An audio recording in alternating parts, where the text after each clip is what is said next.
Okay, this is entitled A Primer on Prayer from Avraham Avinu, and it's Midrash Chayei Sarah. The Midrash is interested in the fact that for the first time in the Chumash, Avraham is referred to as Zaken. Now you may ask what's so unusual.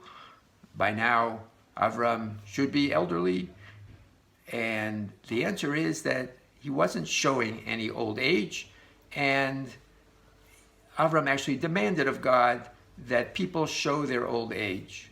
Now, this sort of a circuitous way we get to this point.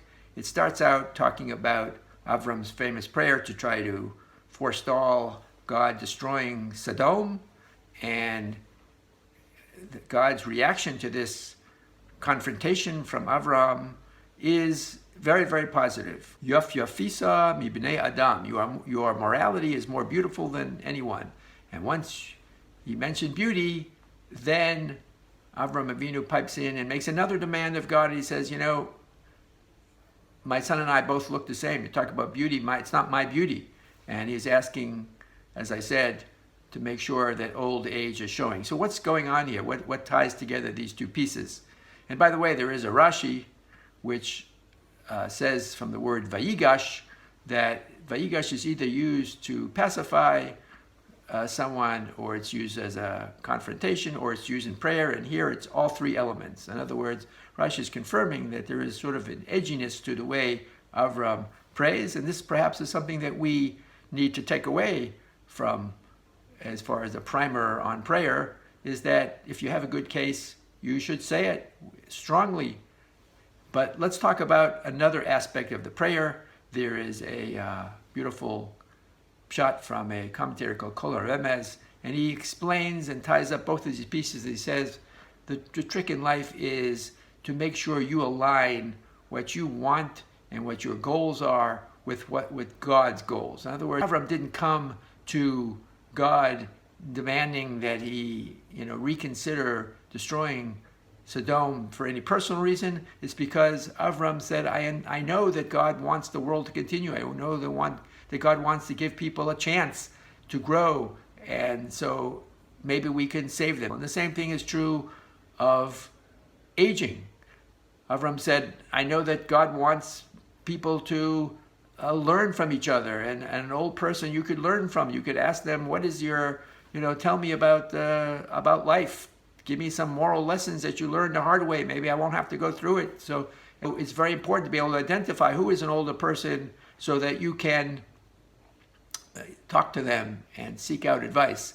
So, and this is certainly, of course, not something that Avraham had anything personal in, because nobody wants to look old, but he wanted this for the glory of God. Both of these are Kiddush Hashem. The Midrash also covers the fact that, interestingly enough, at the end of Avram's life, he gets remarried and has more children. And this philosophy about being productive in your old age has a very, very critical element to it that's picked up. In fact, we quote here Rabbi Akiva. And Rabbi Akiva says, he quotes this pasuk from Kohelet, Baboka zrad zarecha. In the morning sow thy seed, and don't hold back the planting from the evening.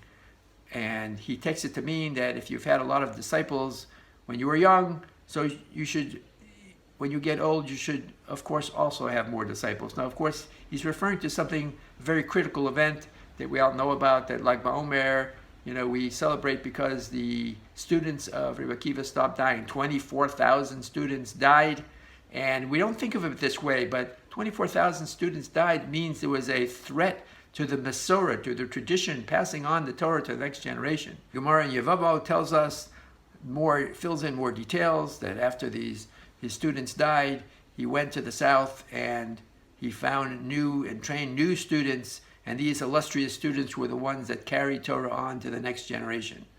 And so it comes out of the fact that Avraham Avinu set the standards that when you're old, you should be productive, and literally be productive, meaning have more children, get married, have more children. So we're learning these beautiful principles from Avraham Avinu, how to pray, how to age, two more facets in the vast legacy from Avraham Avinu.